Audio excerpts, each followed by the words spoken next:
Okay, so we're going to look through some problems related to intermolecular forces. So in problem number 9 here, we are comparing why dimethyl ether has a higher vapor pressure than ethanol. So we're looking at the table above, so let's scroll back and look at this. Dimethyl ether, if you look at dimethyl ether, the way the Lewis dot structure is written, it looks deceptively symmetric. But keep in mind that that oxygen in the middle has 4 charge clouds around it, meaning that it is actually bent around that oxygen. So I actually redrew it down here so we can get a better sense of what this looks like. So we can see this molecule is actually asymmetric. There's the oxygen side and there's the side with the hydrogens on it.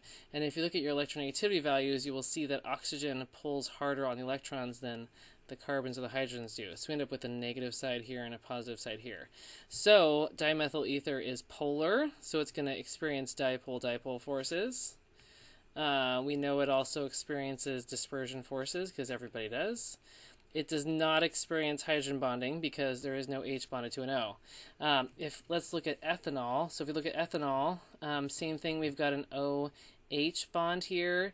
That is going to be bent. That's going to be asymmetric. So ethanol is going to be polar as well. It'll experience dipole-dipole forces. It will also experience dispersion forces. And it will experience hydrogen bonding because there is an H bonded to an O in the molecule. So now let's look at what the problem's asking us for. Okay, dimethyl ether has a higher vapor pressure. Higher vapor pressure means more vapor, so more of it evaporates. So higher vapor pressure means it evaporates easily. That means the forces holding the molecules together are weak. Relatively weak, right? So weaker IMFs. So what this problem is saying is that the IMFs in dimethyl ether are weaker than those in ethanol. So the reason why that is because ethanol can hydrogen bond while dimethyl ether cannot. So you would want to point out this hydrogen bonding and say hydrogen bonding gives ethanol a stronger IMF, which gives it a lower vapor pressure, because its molecules are going to stick together better and not vaporize. So that's what that problem is getting at. Again, the important thing to keep in mind, high vapor pressure means weak IMFs, because that means that liquid turns into a gas relatively easily. All right, let's look at ethanol. Ethanol has a higher boiling point than propane. So we just identified right here that ethanol is polar and experiences hydrogen bonding as its IMF. Propane, if I look back up in the table, it looks like propane is very symmetric. It is nonpolar, so propane will experience only dispersion forces. So the hydrogen bonding in ethanol is going to be stronger than the dispersion forces in propane. So that's why ethanol has a higher boiling point. In these problems, you want to make sure you mention the intermolecular forces in both molecules you are comparing.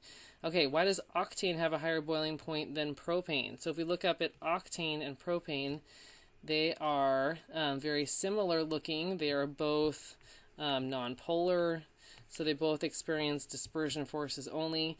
We know that dispersion forces increase with size, though. So the larger molecule has a larger electron cloud is going to experience stronger dispersion forces than the smaller molecule. So if I were writing this out, I would say that they are, both nonpolar. They both experience dispersion forces. But the larger molecule, which is octane, is going to experience stronger dispersion forces than the propane due to that size of the electron cloud. And why does octane have a lower vapor pressure than ethanol? So octane, as we identified earlier, it has dispersion forces. Ethanol has hydrogen bonding.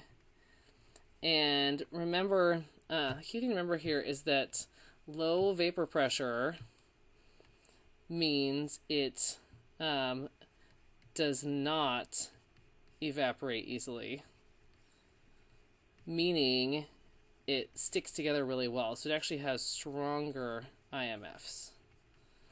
So octane has a lower vapor pressure. That means that the IMFs in octane are stronger than that of water. So what we want to say here is the dispersion forces in octane are greater than the hydrogen bonding in ethanol. And maybe I should say stronger. And the reason why that is because the dispersion forces increases with size. So it seems like in this case, octane is sufficiently large that the dispersion forces in octane are actually going to be stronger than the hydrogen bonding in ethanol. And again, the reason why I know that is because it tells me it has a lower vapor pressure. I wouldn't have to predict that, but they will, based on this information, I can figure that out.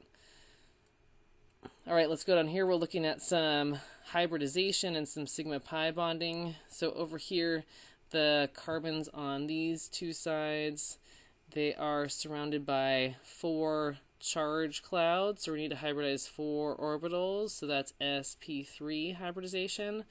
These carbons have 2 charge clouds. They got electrons on the left and the right. So I need to hybridize 2 orbitals, and that is sp hybridization. And let's look at the sigma and pi bonds. So a single bond is always going to be a sigma bond. So here's a sigma bond. So 1, 2, 3, 4, 5, 6, 7, 8, 9. So it's like there are 9 sigma bonds.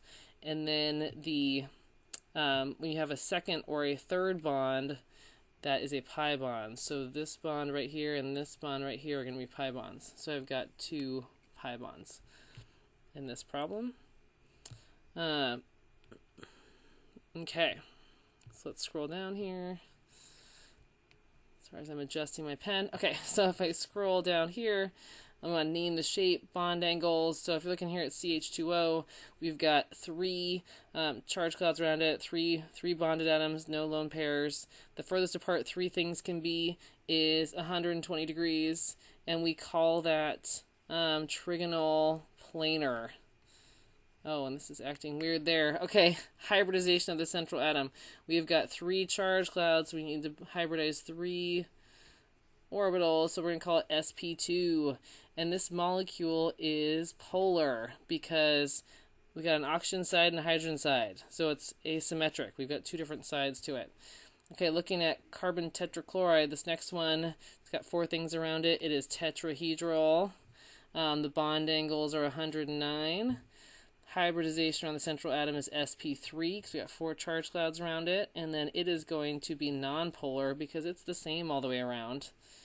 And then I'm going to skip this one for right now, and then let's take a look at these bond angles, this last one. So if you're looking at CH4 and then NH3 and H2O, what you will find is that they all have 4 charge clouds around them, right?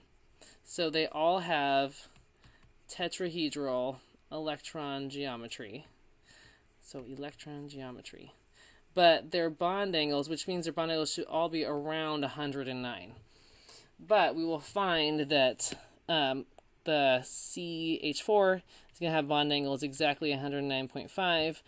This one is going to be a little bit less than 109.5, and this one is going to be even smaller. Okay, so this one is going to have the smallest bond angles. And the reason why is because the lone pairs are going to take up more space than bonded pairs will. So the more lone pairs you substitute in on this tetrahedral shape, the more repulsive they are, and they're going to kind of squeeze together the other atoms and make those bond angles smaller and smaller. So if we measure this, we'll find that NH3 has a bond angle of around 107. This one's around 104. It's not important to memorize those numbers, but you just need to know that when you add lone pairs, the lone pairs will repel a little bit more than a bonded pair will. So a bench shape is going to have slightly smaller bond angle than a tetrahedral shape would be. Okay.